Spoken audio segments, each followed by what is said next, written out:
back again. The sagent, turning on my L, also known as the sagent. And the sagent is a compound word. The sage is historically classified as the ones who know, and the agent is someone who transacts or completes business on behalf of another. I've undertaken this name in order to complete my mission on this physical plane of manifestation. Once again, everything getting ready to be said or reviewed in this video is not meant to be legal advice. If you need legal advice, seek yourself a competent counsel and be advised. This is for informational and educational purposes only. So, today, man, we're going to be talking about House Joint Resolution 192.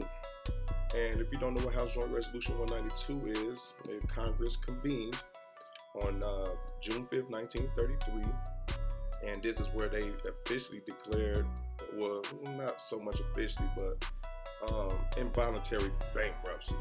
You know what I'm saying? And it's in so many words, and that's what's so critical about knowing what's going on or seeing things and be able to comprehend what it is without being told. You know what I'm saying? We all know that a trust can be a trust without being called a trust. And always don't be a surface dweller. Always looking to see what's going on, because there's an implication behind everything being made. There's always an implication being made. So the way this went about, before, pre-1933, there was substance in common law, and that substance was gold or silver or even labor, and that's always been substance. The most important resource on the planet Earth is human energy. Nothing moves without it. Nothing. A building can get built with money, of course, but that paper bill did not set one brick on top of another and build a structure. That paper bill didn't hammer a nail. Physical human energy had to be put into it. So it was a plan. The Federal Reserve Act of 1913. That was brought into force in order for them to create a central bank, because before then, all the money making was vested with the government. And the power of the money making was given authority to the government by way of the people. And so pre-1933, you could take your Federal Reserve notes, not Federal Reserve notes, but they had certificates. And basically, it was like cash. But instead of walking around with your big bag of gold, it's like an IOU. So at any given time, you could redeem your bills for gold. But that's not the case now. If you go back, they've been taken out of circulation. And the last person or president in regards to the corporate United States to try to put that money back into the hands of the people was John F. Kennedy. And as you've seen, that wasn't a part of these people's plan. You go against them, you think you're bigger than the mob? Off with your head. Why take a chance? Forget about it. So yeah, they definitely changed him. He's changed form by way of his insubordination to his superior authority. You got to understand, like, if you for the people, or you into helping others, or if you into bringing the light and the truth to people, and even though your intentions are good, if you make yourself a part of this system, the state, the government, or whoever, you have to understand that there's an infrastructure into the way that they do things. And no matter how good your intentions are, if they're not in line or congruent to the agenda that these people have set in place, you are in danger. Jesse Jackson, nobody want to hear none of that, man. He with them folks. He make it look good, but he a puppet. He's a puppet master. He's sent here to pacify people of color. You see what I'm saying? So they always have agents. Just like the Noble Drew Ali, before Noble Drew Ali, Marcus Mosaic Garvey. His operation was infiltrated by people of his own kind. People of his own kind. J. Edgar Hoover was a part of the FBI, I believe the director of the FBI. Don't quote me on that. Before he became into the office of presidency, he was the first person to use an informant. Go look it up. And so, according to that time, we had substance in common law. There was barter, there was trade. Like, hey, um, in order for me to pay for something, look, I give you a certain amount of labor for a certain amount of hours or X amount of days. I cut your grass, I wash your windows, I wash your dishes, I clean up your house. Labor. I'll till the ground. So your labor, your energy is money. And that's what this money of circulation represents now. It represents commercial energy. It represents your energy. So you're able to put a monetary amount on your physical labor. And so, with that being said, um, these people, which are the powers that be, could not regulate or bring a uniform value to money according to their agenda pre 1933. So, in order to do that, bring a uniform value to coins, they had to take all the money from out of, the actual substance, which is the gold, from out of the possession of the public, which is the private, us, the people of the private sector.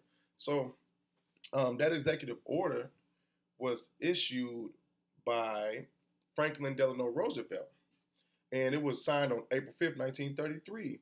And he forbid the hoarding of gold bullion, or gold certificates. He forbid the hoarding. Since money is in our possession, how are you hoarding it? Whoever has the gold pays the bills. And it said within the continental United States. It was actually talking about the continental United States, the ground. But these are words of art, you know what I'm saying? And him being able to do that, there's always has to be an authority. So that's why when statutes are created, they have to have an authority, somewhere to derive their authority from. Those are called regulations.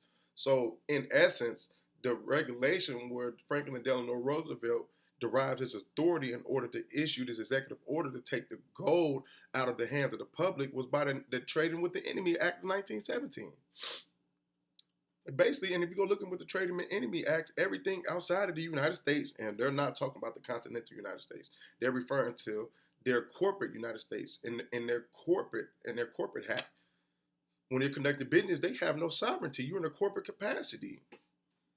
So when you look at the United States, it's 28 USC 3215A. Once again, it lets you know that they are a corporate, a federal corporation.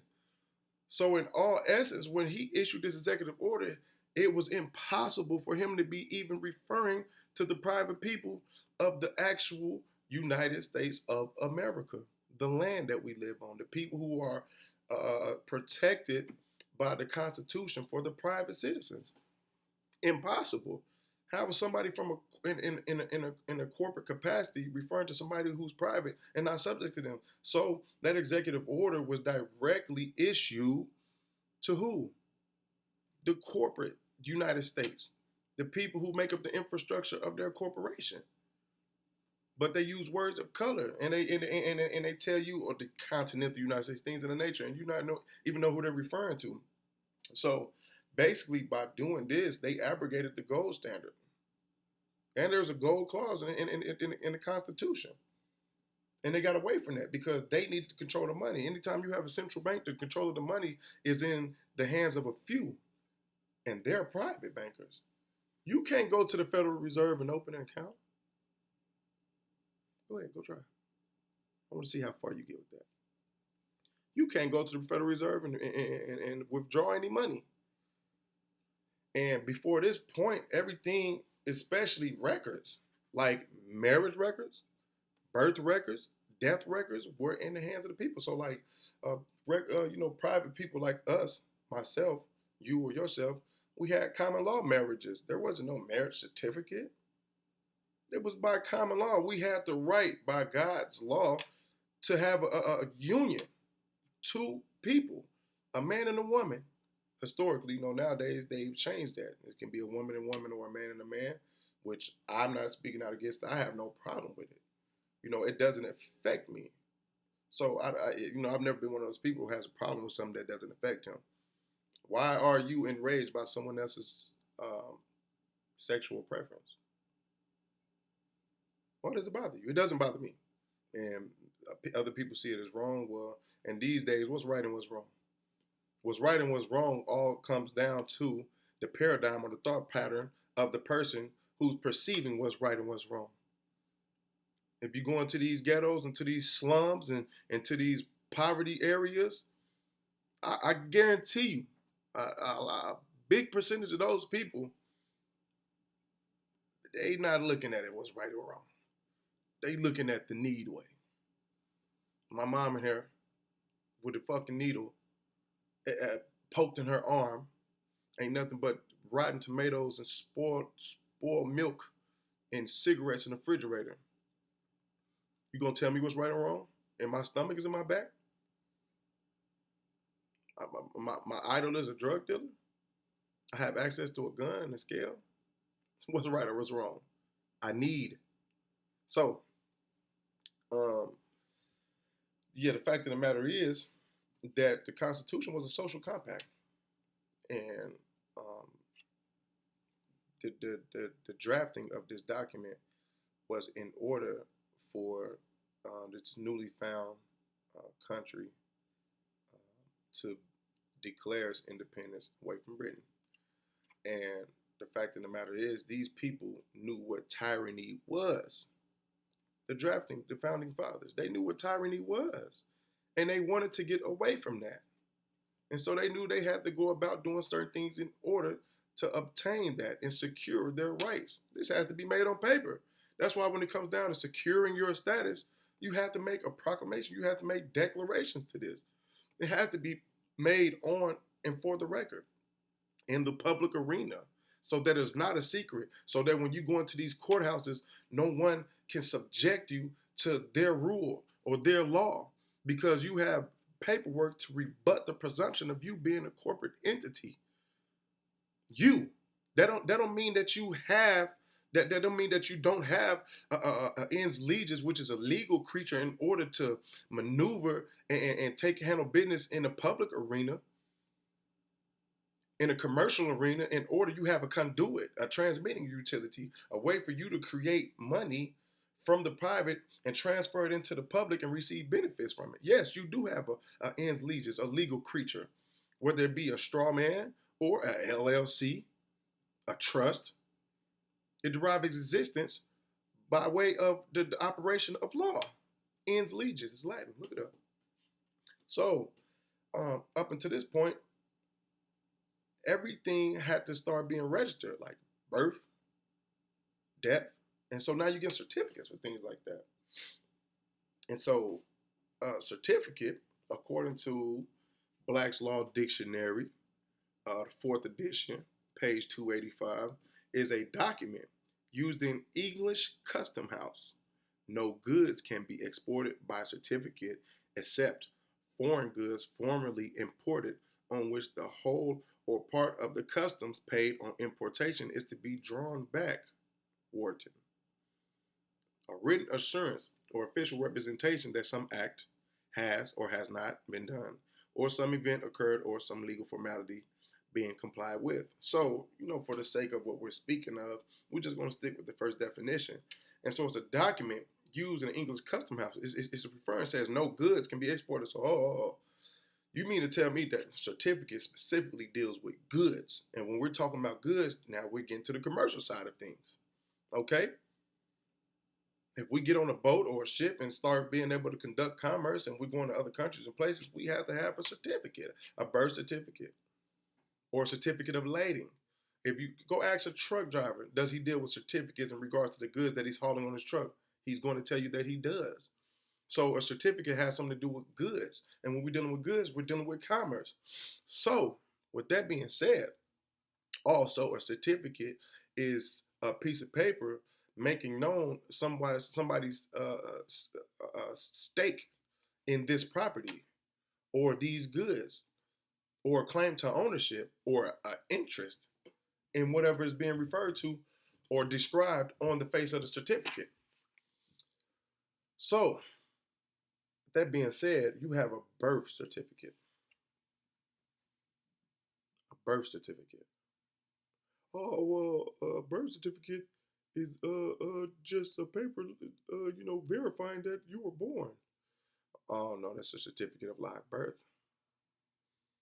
Okay, and that goes to certify that you were actually born. But a birth certificate, it's a little bit different.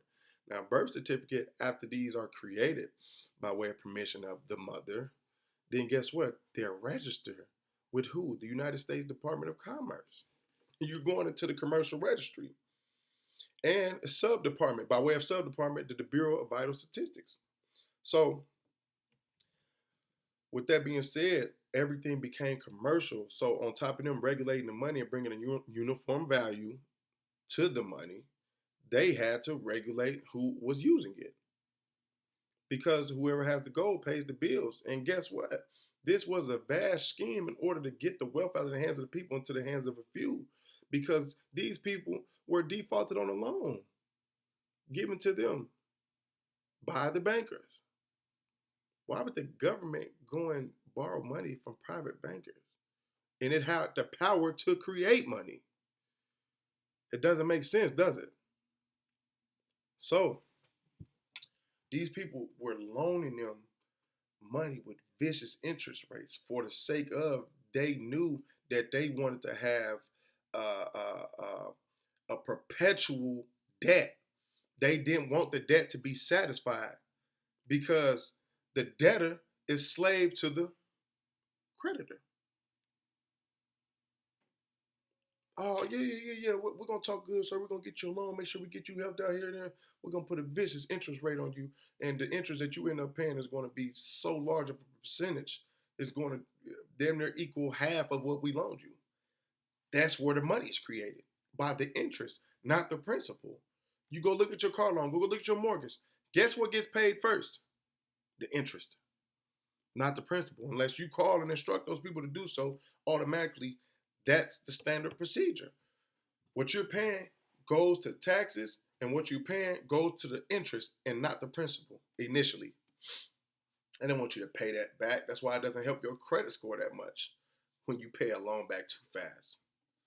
They want you to pay over a long time. So, credit is a powerful tool. And if you know how to use it correctly and use it to leverage credit, you can get things that you need if you know what you're doing. But to the people who don't know what they're doing and not educated on what's going on, these people are going to banks, signing documents and getting revolving lines of credit, and they don't know what's going on. And so now you waking up stressed out, don't know how to pay your bills because in all reality, essentially, credit is nothing but a score telling these bureaus or people who wish to do business with you how good you are at borrowing money. Yeah, he good at borrowing money. Loan him something. These are called predatory loans. Predatory loans. Hey, you don't have good credit, we'll still give you a loan. Yeah, with like a 50% interest rate. You go borrow $2,000 and then a year later, you still owe $2,000. Even though you've been paying $500 a month.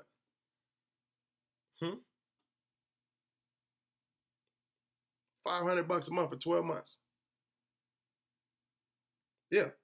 And you still owe the same amount that you did a year before. Those are hypothetical numbers. I just need to illustrate a point. Okay, off topic. Anyways, back to House Joint Resolution 192. So, this treasonous act was done by these people and taking the gold out of the hands of the people. And also, the gold was sold by a diamond company to China. This is public record. There's no gold in Fort Knox. I don't know what people think it's some gold over here. No. The gold was sold, and this is public record. And in order to save their ass, they had to come up with this. So anytime the law is altered, they have to provide a remedy within it. There has to be a remedy. I can't take your money and not give you nothing back in exchange. And in order to save my ass, I'm going to do it and on the books. And this is what people don't know. They're like, money. And this set in place that nobody in the public arena, nobody for that matter, private, because there's no gold, can demand a certain form of payment. So if you make a payment that's with the standards of what's acceptable as payment during that time, that is tender. Legal tender is not confined to Federal Reserve notes. Matter of fact, if you looked into a lot of case law in reference to Federal Reserve notes do not constitute payment unless it is agreed upon. Federal Reserve notes is not money. So, people were deluded by a system of education. They assumed that position of such corporate citizenship conferred by the 14th Amendment. And they automatically thought, since this executive order was issued by a president, that they were subject to that order. And people, here you go. They came voluntarily, like, it couldn't have been me. It couldn't have been me. Who? Give up who gold? Who finna tell me to come to get my what? Who? Where? How? And they were so shrewd, they made it against public policy to pay for debts in gold. So if you got caught paying for with a debt, you were subject to jail. And there were prosecutions made by the government on certain people about that gold. They just came through. In modern terms, we call it Debo. Yeah. What bike? What gold? Imagine Debo on Friday. He walking up to you, these people, if a random person walked up to you and patted your pockets down and went in your pocket and took out what he wanted and then gave you the rest back, wouldn't you do something about it? Of course. Matter of fact, he wouldn't even made that far. As soon as he patted my pocket, force would have been taken. But these private bankers, these gangsters, these mobsters come in the name of government, and it's okay. I do anything to support my government. Oh, really? And they'll do anything to rob you. They'll do anything to steal from you. And guess what? Lying is not a crime. Perjury is. Lying under oath is a crime, not lying in general. Get it together. So these people were automatically subject to such citizenship by the 14th Amendment by actually acquiescing. It's called tacit admission. You stole my noodles and you stole my shoes. And by way of that, they were subjected to that. All right, so you're still not gonna rebut me just saying that you stole my noodles and you stole my shoes. So you're not gonna say no, I didn't. You're not gonna make an objection like, oh, I didn't steal anything. That just goes to show you see how I snuck it in there. You stole my noodles, you stole my shoes, and then I didn't say nothing else and I kept talking. And you let me get away with that? That's tacit admission. By your silence, you just agreed that you stole my things. You stole my property. Quick illustration. So, by people not saying, hey, hold up, we not coming off our gold. Dude, who is y'all? Who is y'all to say y'all finna just tell us to take, man? No, we not giving y'all nothing. Then, by their silence and performance on the order, you agreed. I don't care where you are, even if you're sitting behind a prison wall. You have a choice, and for the sake of an easy bid or more comfortable prison time, those guys in there are subject to people and their egos, and they obey. They agree. They submit because they don't want to go through the pains and suffering of the administration of these jailhouse workmen. I've seen it firsthand in federal custody. I've seen guys get took off camera and get beat within an inch of their life. And then they sit you back there in segregation until you heal up. And deny you access to the phone. You can't call your family. You can't get a hold of nobody. Your letters ain't making it through the mail. I've been subjected to a place like that. Oh, what did you do? What'd you go to jail for? It don't matter. I got tricked into doing business with highly intelligent and highly schooled criminals. So for the sake of, you call me a criminal. I don't care. But I know what I am. I'm a national. I'm a businessman. Turning to my L. I'm a Moorish national at that. And with that being said, I had fire put under my ass. That's why I had to learn this. That's why I had to know what's going on so I don't get tricked anymore by these people claiming to be government, but they're not. They're mobsters. So when the people turn in their gold, they just recognize and volunteered into the jurisdiction of the corporate United States. Okay? And so after, giving this gold, they have to start registering everything. And once again, Title 28 under the United States Code, Section 3215A lets you know of the corporate status of the federal government. You got national government, you got federal government. The national government is the government that governs the affairs of the continental United States. But the federal government was people elected or given their position of authority from each individual state to go represent them as a whole in the 10 square miles of the District of Columbia. So, in essence, the federal government was given authority by who? The people. What makes you think that someone that you gave authority to conduct your business or your public affairs as a corporate body politic that you gave authority to, how can they claim to have authority over you? Please make it make sense. A judge is given authority to litigate actions brought into the court by people, by the people. How can a judge have authority over you? I am a father of 4.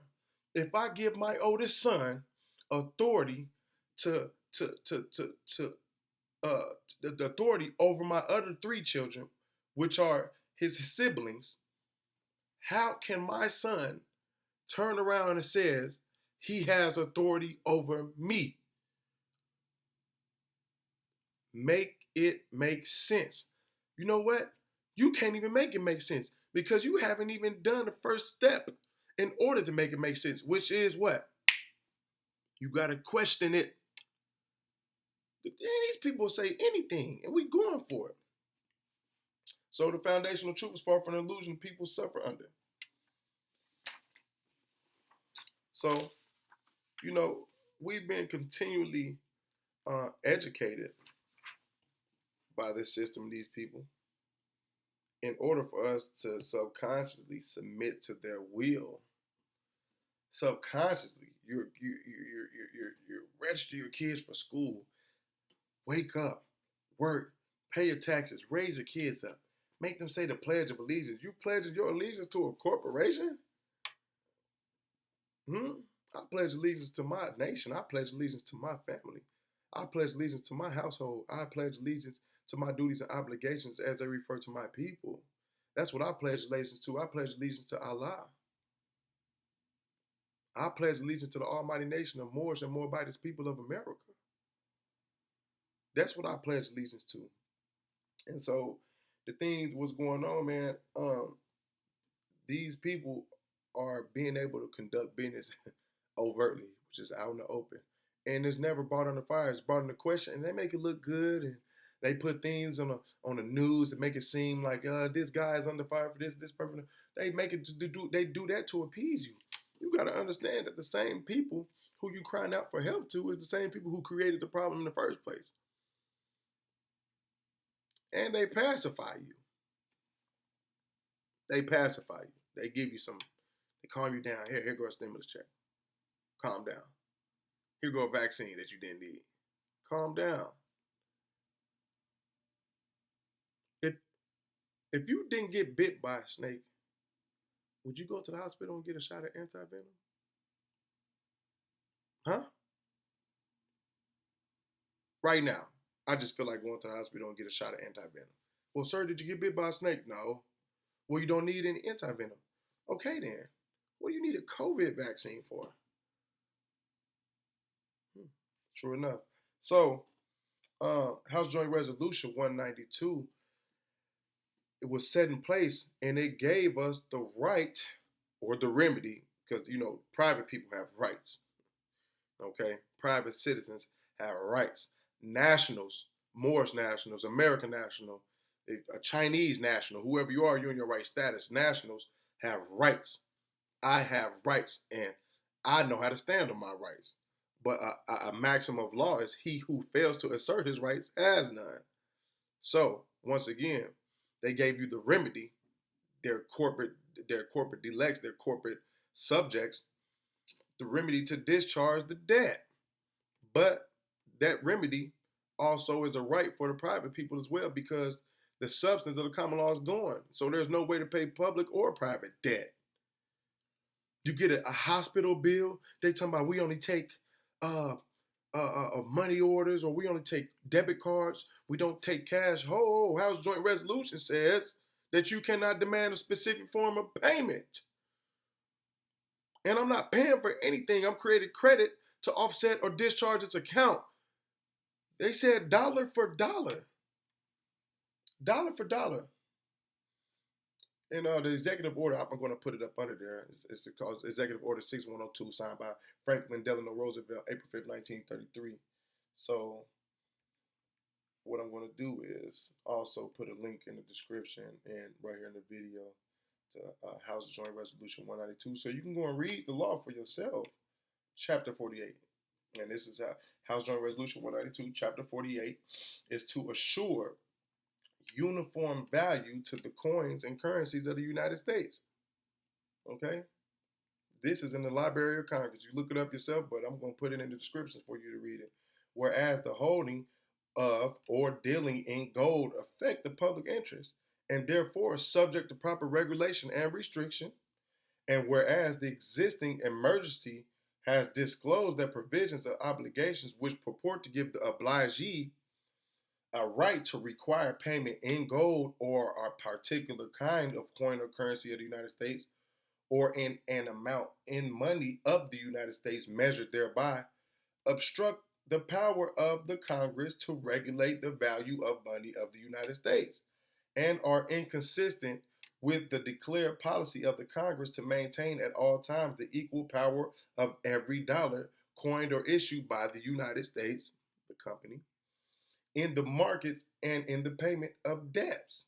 Now, therefore be it resolved by the Senate and the House of Representatives of the United States of America in Congress assembled that A, every provision contained in or made with respect to any obligation which purports to give the obligee a right to require payment in gold or a particular kind of coin or currency or in any amount in money of the United States measured thereby is declared to be against public policy. This has not been repealed. They might try to tell you that has been repealed, but if you repealed that, that means you gave the gold back. Did they give the gold back? No. So this is still in effect right now. It's telling you right now, the obligee. That means if you're obliged, if I'm obliged, that means and I'm mandated to perform an obligation because of my contract with you. You're the obligee. You're the person who's being given to or being performed on this or you're requiring payment of a certain form. You're the obligee, the person who received the payment, and the person who has to pay is the obliged.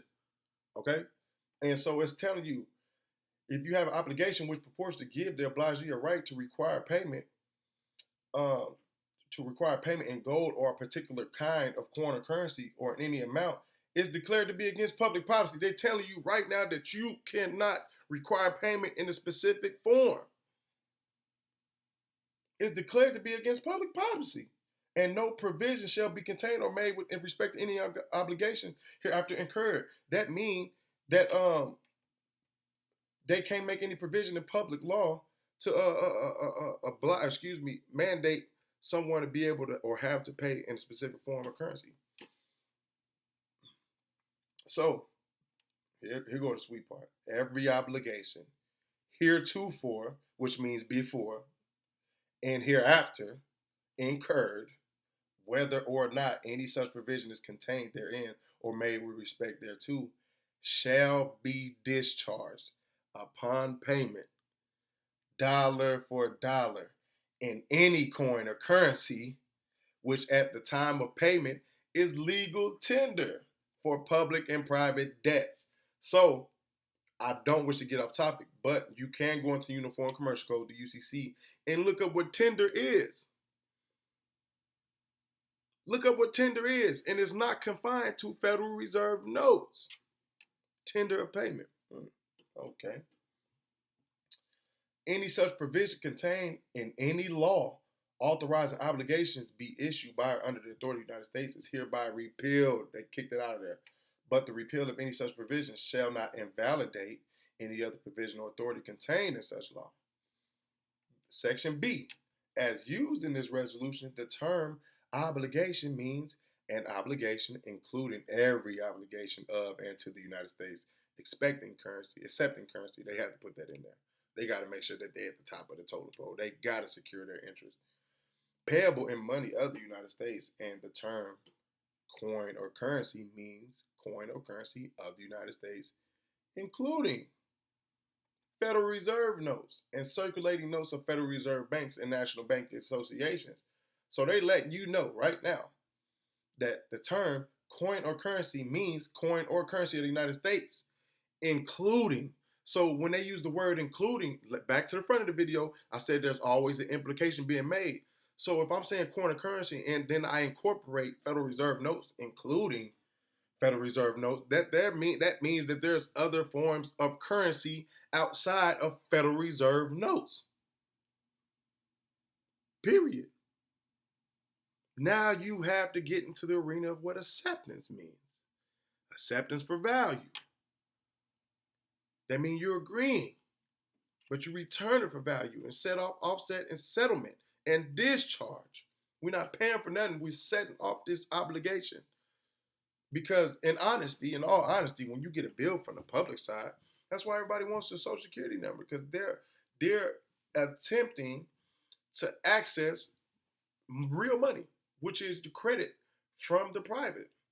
And you give it to them by way of your signature, your authorization. You create the credit of account. And as long as you're alive and breathing, and you can pen your John Hancock, you create money. You create money. And so let me jump back a little bit, because I'm pretty sure this went over a few people's heads. And this is back to chapter 48. It says, whereas the holding or dealing of gold affect the public interest, it's chapter 48 of the Joint Resolution of June 5th, 1933.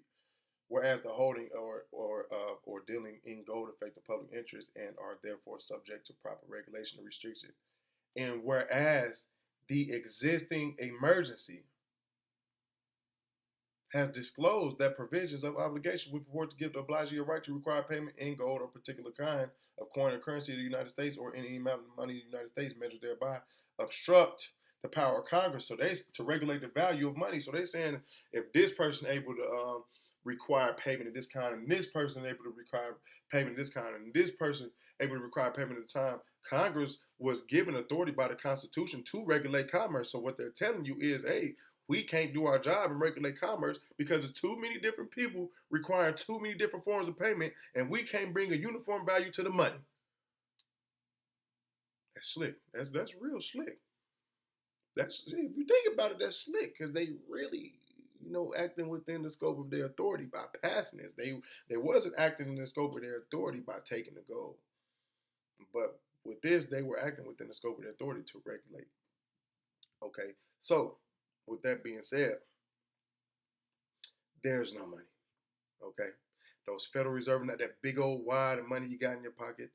Come on, man. No, that is fiat currency. It represents money. It's of necessity. We have no other way to exchange. That's a bill of exchange. If I give you $100, I'm telling you I owe you $100 in real money at some time in the future. Where my money at? Oh, here go Federal Reserve. No, man. Just like my sons, if he wants something, I told him, pay me. Guess what I make him do? Push-ups, squats, dips, jumping jacks, wall sits. Pay me with push-ups. Because now you're giving me energy. You're giving me labor. That's real money. Son, don't give me no $1 bill. I don't want that, bro. Do some push-ups, bro. Do 20. Man, come on, get my push-ups. That's labor. That's labor. If we make a bet, nah, I don't want no money. I don't want your little $50. I want some push-ups. I want some manual energy from you. And on top of them, give you the money that they say that you can use in the public arena. They tax it. Yeah, they can tax the use of the money. They created it. It's not yours. It's a lien. It's a perfected lien interest on the people who print it. So who prints the money? The Federal Reserve. If you go back and watch my last video, you see that these people create money out of thin air. They balloon it. They make inflation. They create money and it lowers the value of the dollar. But it's not backed by anything. Go watch the last video. It's an animation. They let you know what's going on. They just print money because they can. The government can't even get into the Federal Reserve. It's not the government. The Federal Reserve is a private bank given authority to transact business by the government, but the government was in cahoots with these private bankers. One of the Rothschilds said, give me the power to create the money or give me the power over the money, and I care not who makes the laws. Yeah. Who print the money is all powerful. Not the person who creates the law, not the legislator, the bankers. You draw what I'm saying? And so House Joint Resolution was passed and before that. And if you do a little research on that, you will see that it was passed because the gold got taken. So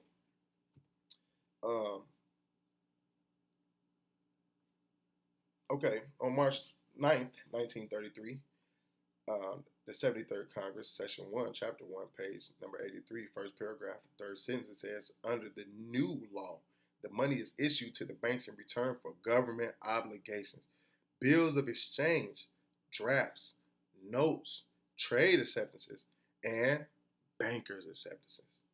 And guess what you are in the private realm? You're a private banker. You create money. That's what they want anyway, so why not give it to them? And you can circumvent all the problems that you create by going in as a debtor and arguing anything. They just want your credit. Now, the money will be worth 100 cents on the dollar because it is backed by the credit of the nation. Who is the nation? The private people. They're letting you know that your credit is backing they bullshit. So when they're demanding payment, no matter who it is, a corporation, a courtroom, who cares? What are they telling? What it is telling you? They need your credit. They need your credit. You are the money. It will represent a mortgage on all the homes and other property of all the people in the nation. On top of them taking your money, they put a lien, which a mortgage is a lien, on all the property of the people in the nation. That car that you think you own, and that's a rental, okay? I don't care how nice it is. You put something down, you using their credit system, you good at borrowing money, you're good at going there and lease a car for 7 years, you're paying for a high price rental, you're paying to rent your house because you don't own it, even though you paid for it, you didn't know. It's a mortgage on everything that you think that you own to back the debt created by the government with the bankers to secure the performance of their obligation to that debt. Don't think you own what? Where? What bike? Yeah. What you think you own? You riding down the street with your car registered with the state and their policy enforcement officer sees you speeding and he sit there and take you out and put you in cuffs and put your car in the back of a tow truck? How do you own that? Anytime you register anything, you give up legal title holding right to that property. Let me get to my next term. Color of title. Black's Law Dictionary, 4th edition, page 332. Color of title. The appearance, semblance, or simulacrum of title, also termed apparent title, in effect, extraneous to the act or mere will of the claimant, which has the appearance on its face of supporting his claim of a present title to land or other property, but which for some defect in reality falls short of establishing it. A color of title. So what you fail to understand and overstand is you registered that vehicle. When that vehicle got created in whatever plant it was assembled in, guess what they gave or assigned to that vehicle? A MCO. That's a manufacturer's certificate of origin, or an MSO, a manufacturer's statement of origin. That's the legal title holding right to that car. But when you go to the lot, they say, hey, Mr. John Doe, we're going to send your title in the mail. Oh, they're going to take your legal title holding right to that vehicle that you just purchased with your labor to create the money that you went in there and spent. They're going to send it to the state outside of your knowledge, register the vehicle for you, and the state is going to send you back a certificate of title. You got the certificate of title in your hand, but the legal title holding right to your car back here in the registry of the state, in the files of the state, and you got the equitable title. So you got legal title, you got equitable title. The legal title is outside of your knowledge. The equitable title is in your hand. Equitable title is the right to use the property, to be in control of it. That's the color of title. That's what you think that you own that car. No. Until you go and get your MCO back, you don't have full ownership rights to this car. The state does. Well, it sounds like a trust to me. It sounds like somebody handed or conveyed title to something to someone else outside of them. And for you to benefit, that's a trust. Then we say, in What's a Trust video, that a trust is a trust even though it's not called a trust. Now, once you get that legal title back and you get the equitable title and you have them both, that's called a allodial title. You have all rights legally and beneficially. All interest is secured in this property.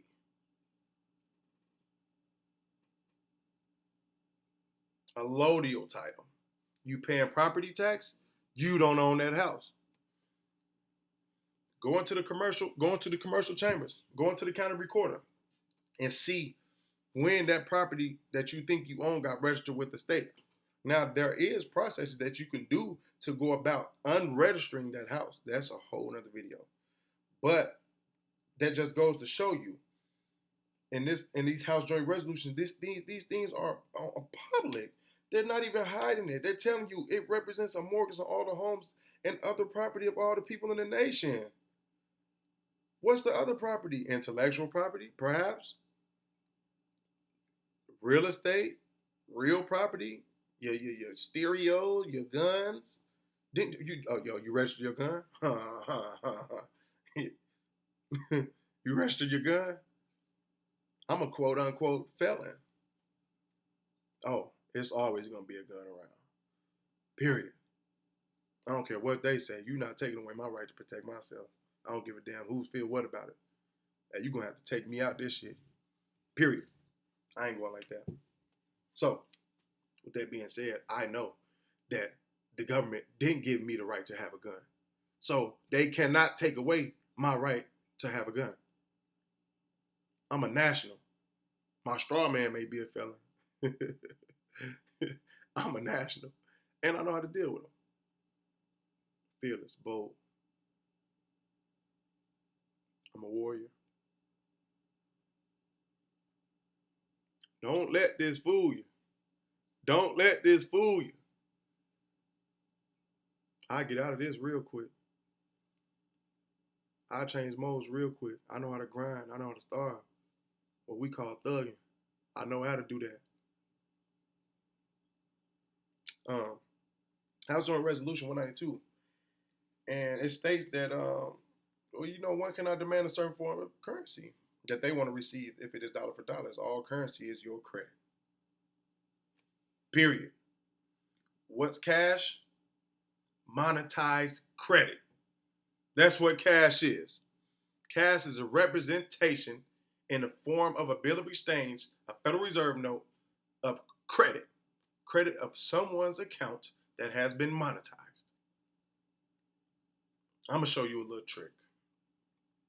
Look at the back of your Social Security card, and that red number is your exemption.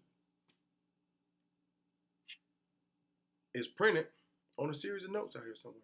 That's what, did you not just hear that I said cash is monetized credit?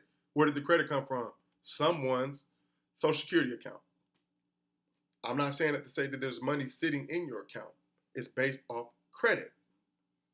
And you being ignorant to the fact of the existence of this Treasury Direct account didn't know that when you reach the legal age of majority, which is 18, that you were supposed to take over the affairs of your trust, your estate, and you didn't. So guess who continued to administer your estate? The federal government. Draw with me, okay? So, understand this. Everything is prepaid. Everything is prepaid. The cars on the lot are prepaid. The houses are prepaid. The gas you pump at the pump is prepaid. The groceries are prepaid.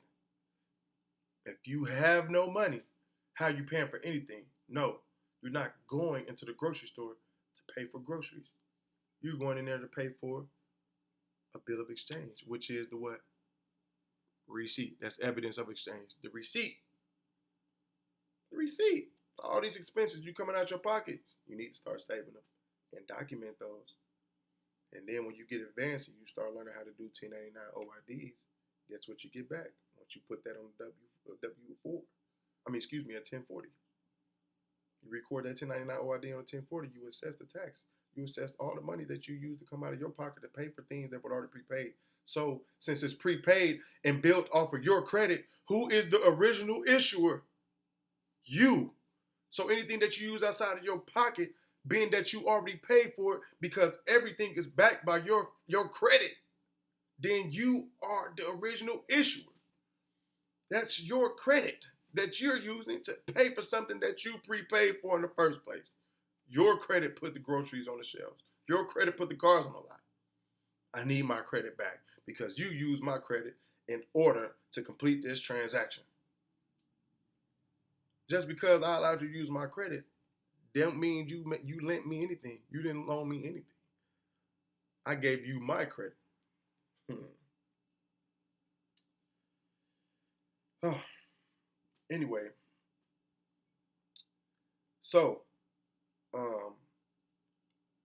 if you see the chain of reaction and the chemical precursors, a signal onset of emotion designed specifically to overwhelm logic and reason. You see what I'm saying? So they entice you emotionally because your emotions overwhelm logic and reason.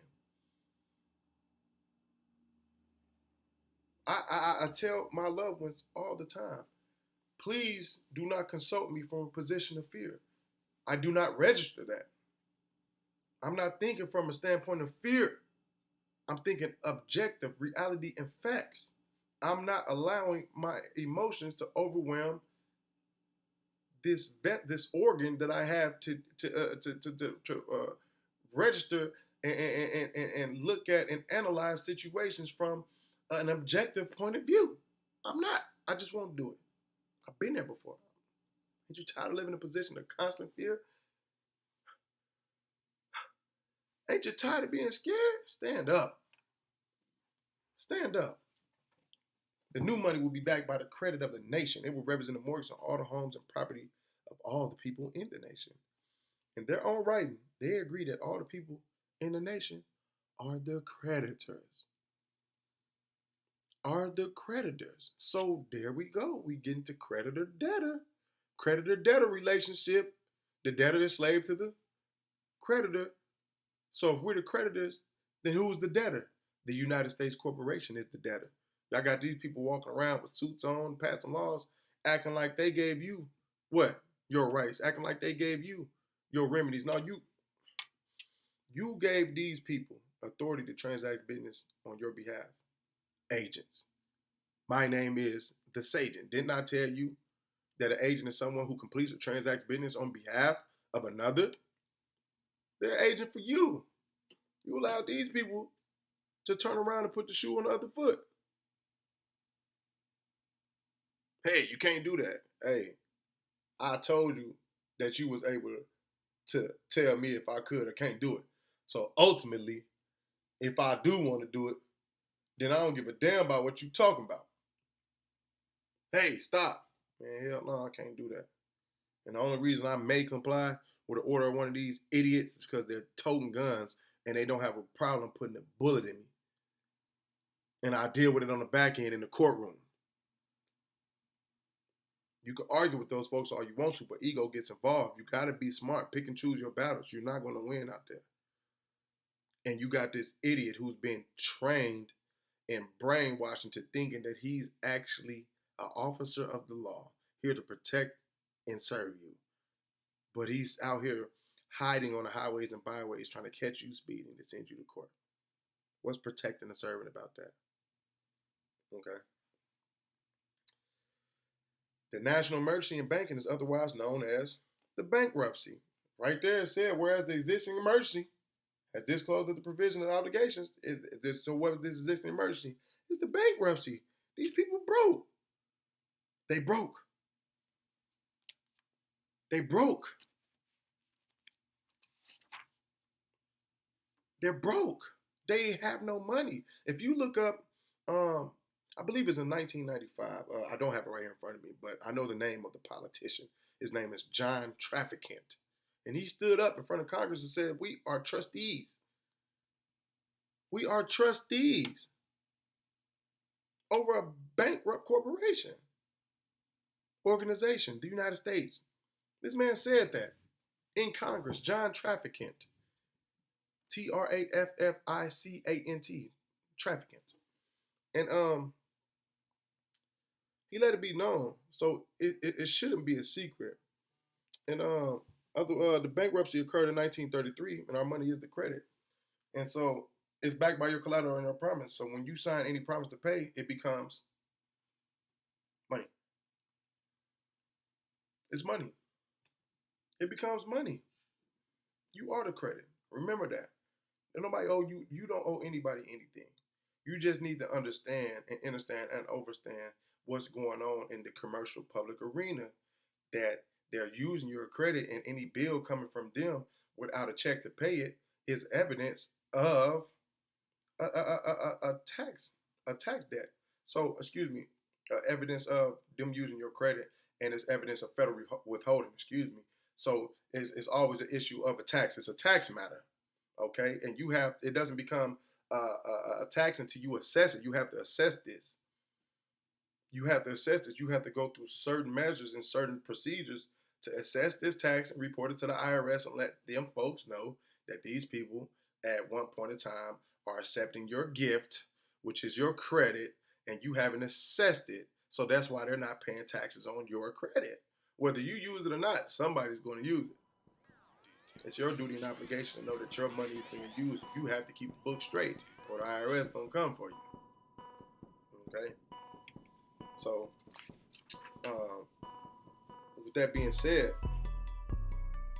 it makes, it unjustly enriches these people. The Rothschilds, through their Warburg Schiff connection, and they have provided the capital that enabled John D. Rockefeller to greatly expand his Standard Oil empire. And with these being going on at the turn of the 20th century, the Rothschild, not satisfied with their progress being made by their American operations, sent one of their top exports, which is Paul Morris Warburg, over to New York to take direct charge of their assault upon the true champion of the individual liberty and the prosperity, the United States. They was like, hey man, it's open enterprise over there, bro.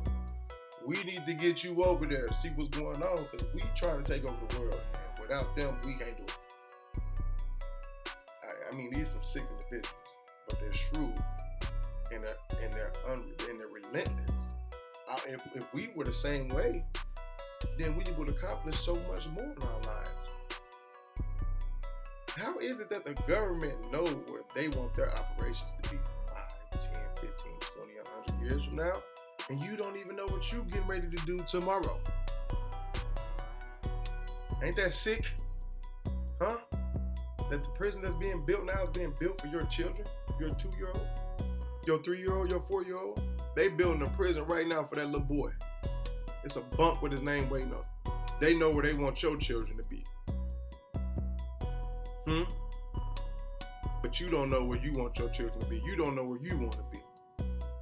All right, people, I'll go broke for my kids. I'll do anything. I'll go broke for them just so they can have. But you won't get rich for them? debtor mentality, but you're a creditor and you're thinking like a debtor, you're going to lose every time. Point blank period. Nothing to talk about. Don't pass go. Don't collect 200. All right. Take your ass on in that cell. Kick your shoes off. We'll give you a phone call. Chill. Debtor. I'm a creditor in commerce. Creditors and debtors. Security agreements. It all comes into the commercial chamber. That being said, man, we're going to wrap this up, man. I am the Sage, and I've been sitting here to help bring prosperity and spiritual well-being to my people. This is not meant to be legal advice. This is meant for educational, informational purposes only. If you need legal advice, seek yourself a competent counsel and be advised. Once again, I'm the Sage, and if you like this or feel that the information contained herein was useful, beneficial, or helpful to you in any type of way, just like and subscribe. Like and subscribe. More videos coming soon. Peace and love.